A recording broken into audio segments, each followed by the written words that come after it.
আসসালামু আলাইকুম ওয়া রাহমাতুল্লাহি ওয়া বারাকাতুহু। আলহামদুলিল্লাহি ওয়াহদাহু ওয়াসসালাতু ওয়াসসালামু আলা মান লা নাবিয়্যা বা'দাহু আম্মা বা'দ।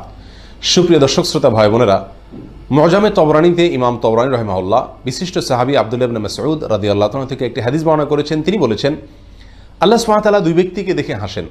তাদের ভিতরে এক ব্যক্তি হলেন তিনি, যিনি প্রচণ্ড শীতের রাতে আরামের বিছানা ছেড়ে দিয়ে শরীরে থাকা লেপ কম্বল ইত্যাদির উষ্ণতাকে উপেক্ষা করে ঝেড়ে ফেলে দিয়ে উঠে দাঁড়িয়ে যান এবং ওযু করে নামাজ শুরু করেন।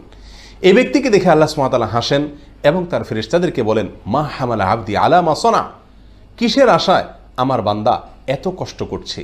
ফেরেশতাগণ তখন জবাবে বলেন, রব্বানা রজা আমা ইনদাক ওয়া শাফাকাতাম মিম্মা ইনদাক, আপনার কাছে যে নেয়ামত রয়েছে, পুরস্কার রয়েছে, জান্নাত রয়েছে তার আশায়, এবং আপনার কাছে যে শাস্তি এবং জাহান্নামের আয়োজন রয়েছে তার ভয়ে এই কনকনে শীত উপেক্ষা করে আপনার বান্দা উঠে নামাজ শুরু করেছে। তখন আল্লাহ তাআলা ফেরেশতাদেরকে লক্ষ্য করে বলেন, কদ আতাইতুহু মা রাজা ওয়া আম্মানতুহু মিম্মা খাফ, তোমরা জেনে রাখো আমার বান্দা আমার কাছে যা আশা করেছে আমি তাকে তা দান করলাম, আর যে আযাব থেকে জাহান্নাম থেকে বাঁচার জন্য যার ভয়ে সে এমনটি করেছে আমি তা থেকেও তাকে নিরাপদ ঘোষণা করলাম। মুহাদ্দিসিনে কেরামের অনেকেই বলেছেন এখানে ফজরের সালাতে উঠার কথা ইঙ্গিত করা হয়েছে, যদিও বেশিরভাগ মুহাদ্দিসিনে কেরামের মতে তাহাজ্জুদের সালাতকে এখানে ইঙ্গিত করা হয়েছে। আর অপর ব্যক্তি যাকে দেখেও আল্লাহ সুবহানাহু ওয়া তাআলা হাসেন তিনি হলেন ওই ব্যক্তি যিনি আল্লাহর রাহে জিহাদ করতে গিয়েছেন এবং জান্নাতের আশায় জাহান্নামের ভয়ে তিনি নিজের জীবনকে বিলীন করে দিয়েছেন, নিজের জীবনকে অকাতরে আল্লাহর রাহে তিনি পেশ করেছেন নজরানা হিসাবে।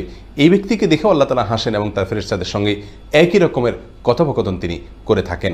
সময়ত ভাই বন্ধুগণ, শীতের মৌসুমে প্রতিটি রাতে আমরা চাইলে আমাদের মালিককে হাসাতে পারি।